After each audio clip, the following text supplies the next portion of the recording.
బులెటిన్లో ఇప్పుడు Spain news చూద్దాం. కొడంగల్ నియోజకవర్గంలోని అన్ని ప్రభుత్వ పాఠశాలల్లో విద్యార్థులకు మధ్యాహ్న భోజనం అందించేందుకు అక్షయపాత్ర ఫౌండేషన్ ముందుకొచ్చింది. అక్షయపాత్ర ఫౌండేషన్ ప్రతినిధులు సీఎం రేవంత్ రెడ్డిని కలిశారు. నవంబర్ 14వ తేదీన కొడంగల్లో నిర్మించబోయే గ్రీన్ ఫీల్డ్ కిచెన్ ప్రారంభోత్సవానికి రావాలని ఆహ్వానించారు.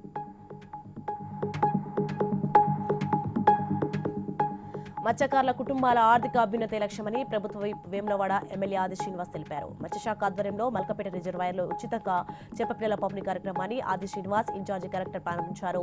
సీఎం రేవంత్ రెడ్డి మత్స్యకారులకు 100% సబ్సిడీతో ఉచిత చేపపిల్లలను పంపిణీ చేసే కార్యక్రమాన్ని యజ్ఞంగా నిర్వహిస్తున్నారని తెలిపారు. జూబ్లీహిల్స్ కాంగ్రెస్ అభ్యర్థి నవీన్ యాదవ్ కు మద్దతు పలుకుతున్నామని బీసీ రాజ్యాధికార సమితి వ్యవస్థాపక అధ్యక్షుడు దాసు సురేష్ తెలిపారు. సోమాజిగూడ ప్రెస్ క్లబ్ లో సమావేశం నిర్వహించారు. ఈ కార్యక్రమంలో ఈబీసీ నాయకులు గంటా సత్యనారాయణ, బీసీ రాజ్యాధికార సమితి గ్రేటర్ హైదరాబాద్ అధ్యక్షురాలు బండారు పద్మావతి పాల్గొన్నారు.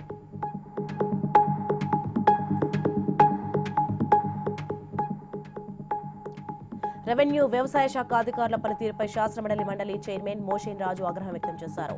పశ్చిమ గోదావరి జిల్లా భీమవరం మండలం పరిషత్ కార్యాలయంలో సర్వసభ సమావేశంలో ఆయన పాల్గొన్నారు. సరైన రిపోర్టులు, ఇన్ఫర్మేషన్ లేకుండా సమావేశానికి రావడం తగదని, తుఫాన్ వల్ల నష్టపోయిన రైతులకు ఇన్సూరెన్స్ ఎవరు కట్టారు, ఎంత వస్తుందనే సమాచారం కూడా అధికారుల వద్ద లేదని ఆయన మండిపడ్డారు.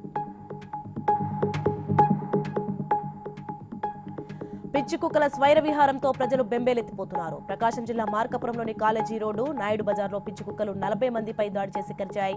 గాయపడిన వారిని స్థానికులు ఆసుపత్రికి తరలించారు. మున్సిపల్ అధికారులు వెంటనే స్పందించి చర్యలు తీసుకోవాలని ప్రజలు విజ్ఞప్తి చేస్తున్నారు.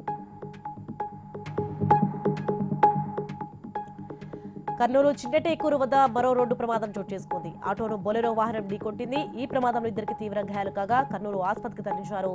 బొలెరో అతివేగంగా వచ్చి ఢీకొట్టడంతో ఆటో నుజ్జునుజ్జయింది.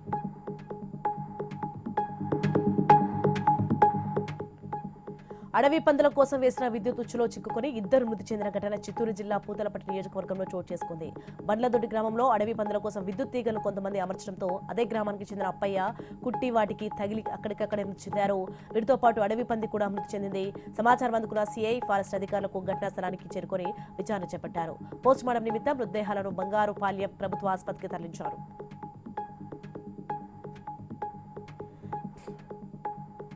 తిరుపతి కలెక్టర్ కార్యాలయం ఎదుట వెంకట సుబ్బమ్మ అనే మహిళ ఆత్మహత్యానికి పాల్పడింది.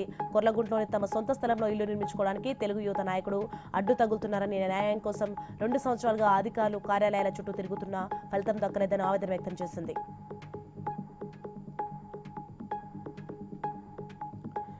నిజామాబాద్ జిల్లా భీమ్గల్ లింబాద్రిగుట్టపై వేలాది మంది భక్తులు పోటెత్తారు. భక్తి శ్రద్ధలతో గుట్ట చుట్టూ ప్రదర్శన చేస్తూ స్వామివారి నామస్మరణతో మార్మోగింది.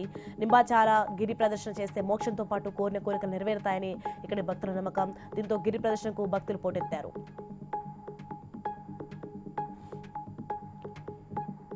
కార్తీక మాసం సందర్భంగా కీసరగుట్టకు భక్తులు పోటెత్తారు. ఈ సందర్భంగా మేడ్చల్ మల్కాజ్గిరి జిల్లా కీసరగుట్ట శ్రీ భవానీ రామలింగేశ్వర స్వామివారిని మాజీ మంత్రి మేడ్చల్ ఎమ్మెల్యే చామకూర మల్లారెడ్డి దర్శించుకుని అభిషేకం చేసి ప్రత్యేక పూజలు నిర్వహించారు.